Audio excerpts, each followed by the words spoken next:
Hey. Hey. Hi. That's how we need to start it. Hey. Hey. And welcome back.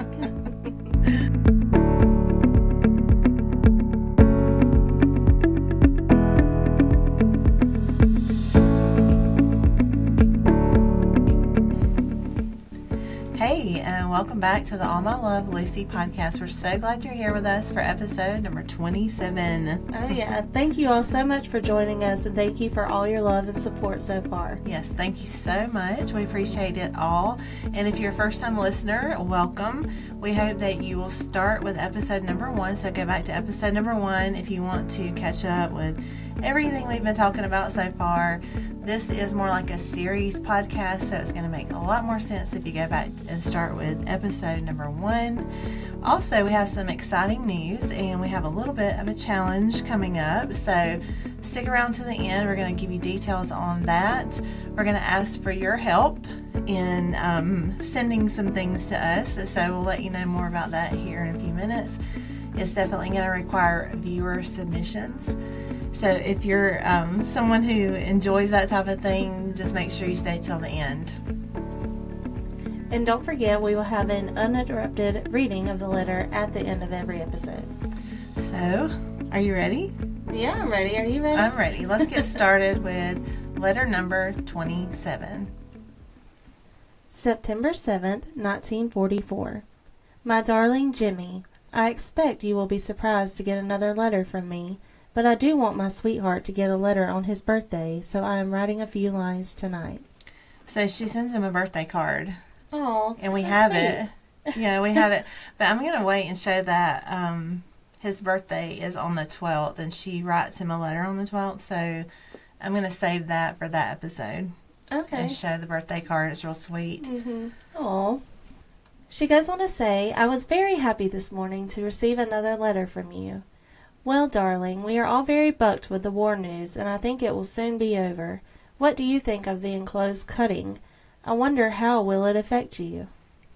I don't really know which cutting she's talking about here. Like I've said before, there are lots of newspaper clippings and that sort of thing, but matching them up, because they got separated from the letters, matching them up is kind of difficult.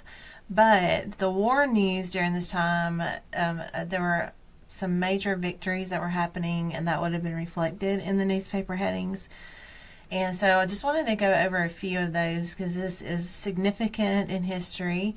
At the beginning of September 1944, which is the time of this letter, World War II was in a critical phase with significant developments happening on both the Western and Eastern fronts. For London specifically, the headlines would have reflected these major events and the changing tide of the war. And so some key themes likely to have appeared in the newspapers around that time. Of course, we've already been talking about and have talked in depth about D-Day and the landings in Normandy, June 6, 1944. That was followed by a rapid Allied advance through France. And then by early September, Paris had been liberated, and that happened August 25th, 1944, so not long before this letter. And the Allies were making substantial progress toward the German border. The liberation of Brussels happened September 3rd, 1944, just before this letter. So again, the headlines of the newspapers would have reflected that. So you can imagine she would have been pretty optimistic about getting back together with him, seeing those types of headlines. And so there are lots of other things happening, but again, the tone of the newspaper headlines would have been cautiously optimistic to make you think that it would be coming to an end fairly soon. And then currently, Jimmy and the 50th Signal Battalion, they are in Belgium. And we're going to talk more about him and specifics about him. We haven't really talked in depth about him in a little while, so we're going to dive deep into where Jimmy is and what he's been doing in the next couple of episodes. I'm not sure when, but we'll get in depth with him and what he's been doing. Which reminds me, we have not mentioned this book in a while, so I do want to, especially if you haven't watched before, first-time listeners, Jimmy, everything that we know about Jimmy is primarily because of this book right here, Key to Command. The author is Michael Godbout, and if you don't already know this, the author Michael, his dad, and our grandfather Jimmy were in the 50th Signal Battalion together.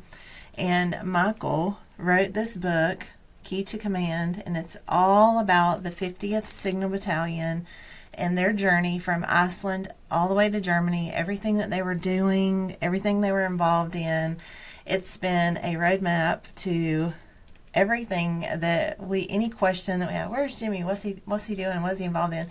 This has given us all the answers, and so we're very grateful. We always want to show much appreciation to Michael, so if you're listening, thank you. We always want to tell him thank you. This book is excellent. It won a Bronze Medal Award at the Military Writers Society of America, which is a big deal, and it's just really well written, and we're so thankful we found that. Absolutely. That's really, before we found this book, we were really just guessing. Yeah, everything he was doing was a mystery to us. Yeah, we knew little bits and pieces, but it's just amazing what we know now. Yeah, for sure. Even have pictures of him and his, the Company A that he was a part of. We have pictures of him in that. We have pictures of the camps that they stayed in along the way. It just is phenomenal. We're just so grateful. Absolutely. So, we know that Jimmy right now at the time of this letter is in Belgium. And speaking of Belgium, do you remember we found out that Harriet, Lucy's eldest sister, who her whole family, they thought she had gone missing. The story I had always heard was that she just left one day and never returned. Nobody knew what happened to her. A lot of speculation was made about maybe she fell victim to bombings or something like that. And then later, we have discovered that she went to Belgium and was a parlor maid. And so we have documents of her all the way up until 1930 in Belgium. So I got to thinking about this. Jimmy's in Belgium. And Harriet went to Belgium and we know she was there in 1930. So it's possible that Harriet could have been in Belgium and been living at the same time that Jimmy was there in 1944, because she would have only been 55 years old. Yeah. Isn't that something to think about? That is something, yeah. I started thinking about that. I thought, Harriet could have been there. What if they passed each other on the street? That would have been something. Muriel came around this evening and stayed until 10:30 p.m., so I have started this letter very late. So about Muriel, I've been on a hunt trying to find information about Muriel. Muriel's a bit of a mystery as far as exactly which one. There's lots of Muriels with her last name listed under on the Ancestry websites and MyHeritage. But I reached out to a potential family member of a Muriel Smalley, which is who I've been looking for. And I thought maybe this is her. So I reached out to a family member that's on that tree. And he just started helping me. And he said, no, it's not my Muriel. And he started listening. And he must be really into genealogy, because he quickly found several, like 13 different listings of a Muriel Smalley in that area in that time frame. So we kind of tried to narrow it down based on the fact that Muriel was coming over often for tea, and then Lucy was going to her house too. So I'm guessing they didn't live that far away from each other. Have we haven't talked about her living anywhere, right? We don't have an address. I don't think so. Yeah, I was trying to think. I was trying to remember if she lived outside of the city or if she lived close by. Yeah. I can't remember. If we're missing that, y'all comment and remind us.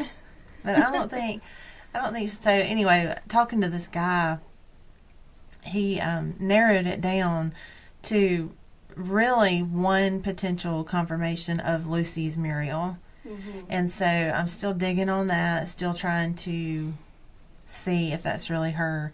I have one letter from Muriel in 1948, I believe. So Lucy was already here. Our dad was already born as a baby, and Muriel makes mention of our dad. But I cannot read the return address. It's written in something really light. It's really faded. Was it her letter in pencil, or it looked like a pencil? It looks like it may have been pencil. It's very, very light. I typed it up. I typed up what I could read of it, but I could not read the address. Mm-hmm. So, but all that to say, I'm still digging and still trying to find Lucy's Muriel. Right. And find out, if there's anybody living, any descendants that we could connect with. Because that's our main goal, is to connect with people. Yeah. That this story was closely, that touched them in a close way like this. Mm-hmm. She continues on in the letter and says, "We have not seen or heard a doodlebug for 3 days, so it is really peaceful." I thought this was kind of ironic because the day after this letter, the day after she wrote this letter, the first V2, we've talked about that second wave of those V bombs that Germany was unleashing on London. The first V2 hit London on September 8th, 1944. Wow, the next day. The next day after she mentioned it being really peaceful, then the next day, the V2 was a streamlined rocket which stood as tall as a 4-story building. They were more destructive than the doodlebugs. They were a more advanced technology.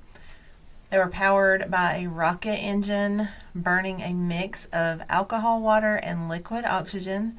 It blasted its way up to the edge of space before falling back to Earth at supersonic speed.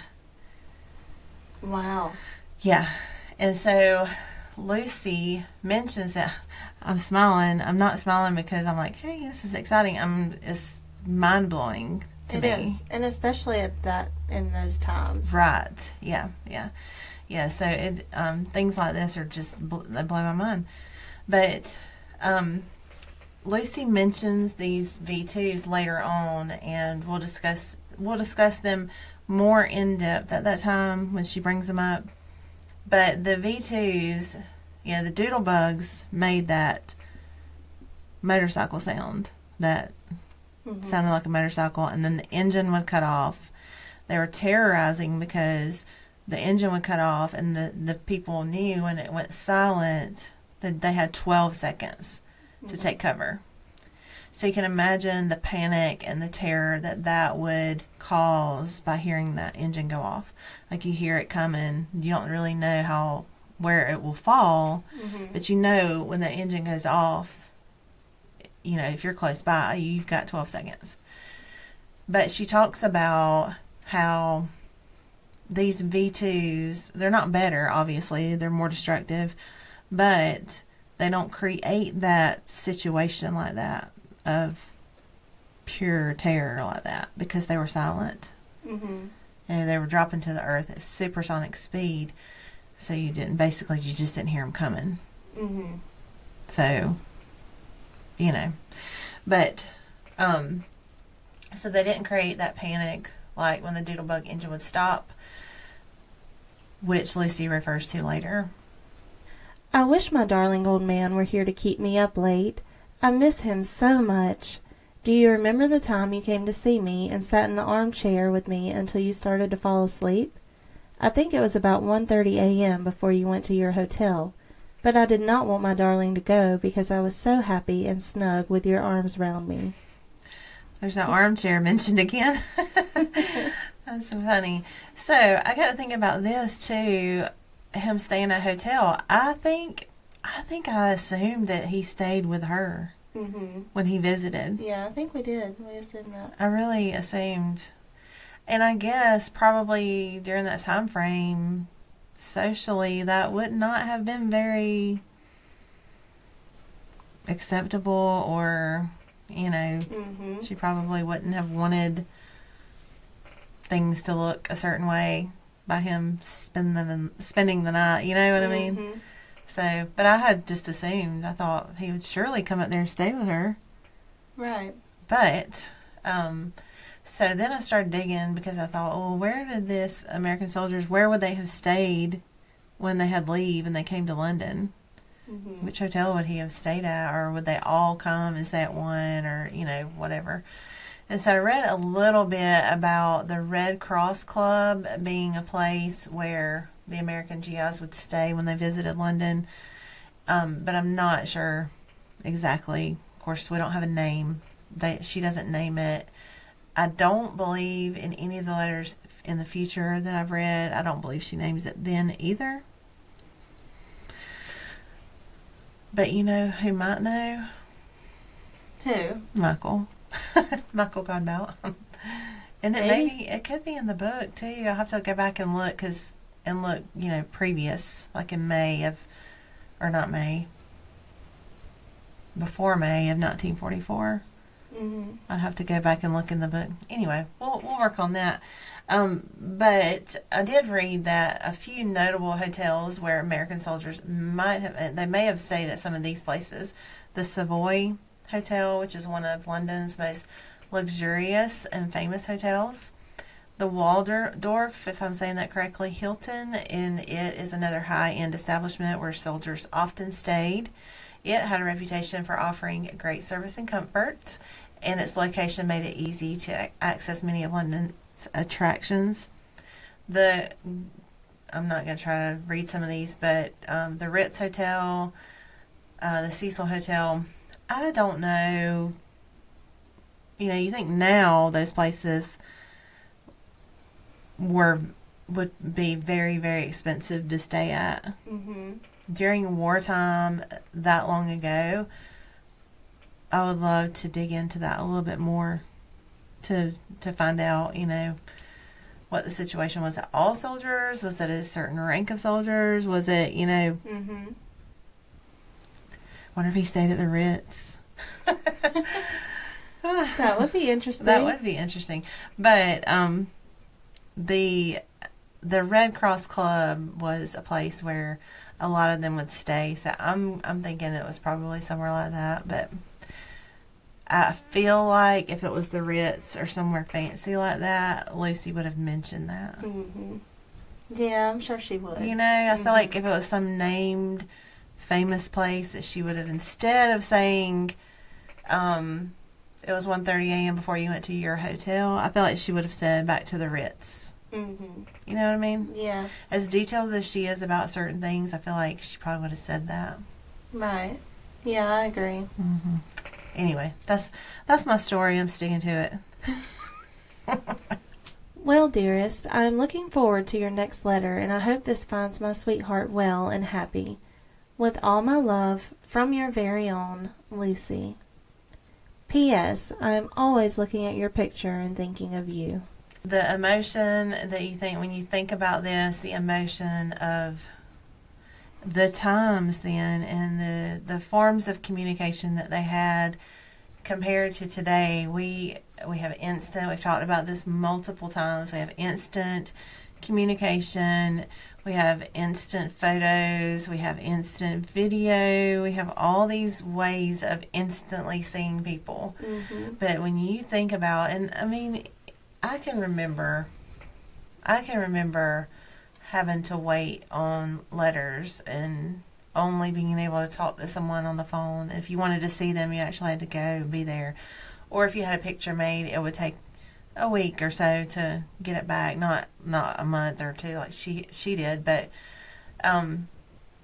it just, to me, it had to create such a, what's the word I'm looking for? Just like a sense of, I don't know, it almost makes you want to say that they not loved each other more, but The anticipation. Sorry. Yeah. No, you're fine. I feel like it would create a bond that people don't really experience nowadays. Yeah, and they don't appreciate. And they don't appreciate it. They take it for granted nowadays. And back then, they just... I don't know. I just feel like it would create a different kind of bond between two people. Right. Right. Because they are missing each other like crazy. They can't just pick up their cell phone and FaceTime each other, you know? Yeah. Yeah. And she was constantly worried about him and wondering if she's going to get a letter from him the next day or week or... Yeah. You know, God forbid something happened to him. And she, you know, that just... I couldn't imagine. Yeah, and you're right. It had to create... When they were able to get together and when they were able to get each other's letters, that letter just had to mean so much more. You know, now we text each other and it's just, that's our way of communicating most of the time. You don't even pick up the phone and call people anymore, hardly. It's text. Yeah. You know, and even our mom. Right. Like, I talk to my mom. We talk on the phone, but... It's more texting in those digits, but it's not like you don't hold on to that text and look at it until you get the next one. Right, you know, yeah. You're not sitting there holding and I mean, I guess you are if you're waiting for someone to reply to you. Oh, really? I won't talk about that again. But like somebody that you're in love with or whatever, and you've sent them a text and you're waiting on them to reply, you know, I guess you would hang on to every word they said back to you, you know, and wait for that next text. But, you know, chances are you're already seeing the dots. Right then. You're not waiting for a letter to come in the mail. Yeah. To hear from them. I know we're talking about this a long time, but the emotion that is involved in these letters, we just really... want y'all to feel it. I'm sure you do, but when we're reading this and we're talking about this, the emotions that we think about and even feel with them as we're reading this is powerful, I guess, is the word to describe it. And in comparison to today, I'm not trying to go back to... I'm not trying to say those were the good old days because I love air conditioner. And... Same. You know, I love having a cell phone. I love being able to communicate instantly. But I think a lot of things like this were lost in the advancements of technology. A lot of that human interaction, those human emotions that we really need to feel are lost because of the instant gratification, the instant communication, all of that. So these letters are very special in that they demonstrate a period of time where love was longing for one another in a different kind of way. Not like today. Like truly appreciating, like you said, you have a bond with someone and you appreciate the time that you get to spend with them, or every letter that you get, every phone call, every moment that you're able to be together. Because you know that once you finish reading that one letter, it might be 2 weeks before you hear from them again. In letter form, like not even talking to them. Yeah. That's something to think about. Yes. But anyway, that's enough about all that emotional stuff. All up in my feels, isn't that what you say? Yeah. In my feels. And as we mentioned in the beginning, this is the fun part. Are you excited about this? Oh, yeah. Always excited. I'm excited about this. I think this will be fun, don't you? Oh, yeah. You want to know what it is? So we're coming up on our 30th episode, and we want to celebrate. And so we need your help. What we're going to do is we're going to have a little bit of a contest, and we want you to send us your own love letters. So they can either be love letters that you've written in the past or you can write them now, or it can be love letters that you have that maybe your grandparents had or someone that you know. So we want you You can send them anonymously. You can take all the identifying information off of them. You can send them to us and tell us that you want to remain anonymous. And you can send them to us in our email. Send it to allmylovelucy@gmail.com, or Facebook in a private message, or Instagram in a private message. And you can send those to us. And we're going to read these aloud on the podcast. And we are going to have the audience vote on their favorite love letter. I thought this would be so fun. I know, I'm so excited. I know, I think we might participate too and just remain anonymous. I might have to do that. I know, that'd be fun. Mm-hmm. So we're going to do this, and we're going to announce the winner on the 30th episode. So this is episode 27. So between now and episode 29, we need those submissions. So start now and send those to us, and we're going to let everyone pick a winner. Yeah. And we'll have a prize. We're trying to decide. We might do a t-shirt or something like that. So we'll have a prize at the end. So start sending them now. Don't wait. And even if, I did want to mention this, even if you're watching or listening to this after the 30th episode, after we've announced the winner, we're going to start reading a love letter of the month. So keep sending them, because we're going to pull in love letters from other perspectives and other people, and just have a love letter that we read. Not necessarily on the episode, but we might just do a special little clip with it. Mm-hmm. Thought that would be fun. Yeah. Even if it's not a love letter to someone, you can use your imagination and maybe just like imagine someone in the war times that we're talking about now. Yes. At like they are, away and you're waiting on their letters. Yes. Maybe just like, talk about how much you miss them. Historical fiction. Yeah. Yes. I don't know. That's awesome. I love that idea. Yes. So start now. Start sending them in. All you romantics out there, we want you to participate, and we are really excited. I'm excited to see what y'all submit.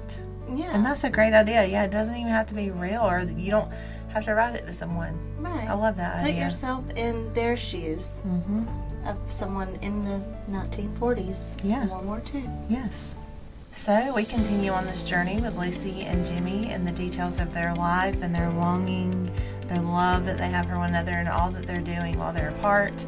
And next time we're going to hear mention of Lucy's sister Daisy. I'm really excited to talk about Daisy again, and we gained some insight into where she worked and her occupation. So we'll have some interesting facts about that.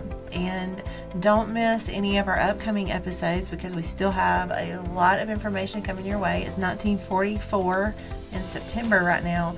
We have letters all the way through April of 1946. So we have a lot of great information coming your way. Make sure you subscribe to our channels. Give us a follow, a like, share our podcast with your friends.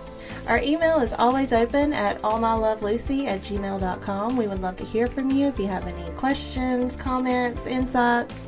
Anything, yeah. So thank you all so much for joining us. Yes, and as promised, we are going to have an uninterrupted reading of the letter now. So enjoy, and we'll see you next time. September 7th, 1944. My darling Jimmy, I expect you will be surprised to get another letter from me, but I do want my sweetheart to get a letter on his birthday, so I'm writing a few lines tonight. I was very happy this morning to receive another letter from you. Well, darling, we are all very bucked with the war news and think it will soon be over. What do you think of the enclosed cutting? I wonder how it will affect you. Muriel came round this evening and stayed until 10:30 p.m., so I have started this letter very late. We have not seen or heard a doodlebug for 3 days, so it is really peaceful.